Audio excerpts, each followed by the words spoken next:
खिर भनेको चाहिँ लपक्क परेको मिठो हुन्छ। दूध र चामल छुट्टियो भने चाहिँ मलाई त्यति मिठो लाग्दैन क्या। त्यसैले गर्दा म चाहिँ यो दूध र चामल नछुटिने गरी लपक्क पारेर बनाउँछु। अनि हजुरहरूलाई कसरी बनाएको मनपर्छ?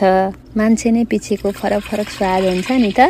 मैले चाहिँ एउटा कराईमा दूध राखेँ अनि दूधलाई तताउँछु। अनि यो खिर बनाउने दूध चाहिँ पिँधमा हल्का टाँसिएको एकदमै मिठो बास्ना आउँछ, कुरौनी बास्ना आउँछ, कुँडे बास्ना आउँछ भनिन्छ नि, हो त्यस्तै नै हुन्छ। अनि मैले आवश्यकता अनुसार चामल लिएर खलखल पखालेर यो तात्दै गरेको दूधमाथि राखेँ। अब यसमा केही पनि नराख्ने होइन। अनि चिनी पनि एकदमै कम राखेर लो हिटमा पकाउँदा पकाउँदा पकाउँदा पकाउँदा गरेपछि यो चाहिँ बाक्लो बाक्लो बाक्लो बाक्लो बाक्लो बाक्लो हुँदै हुँदै हुँदै आउँछ।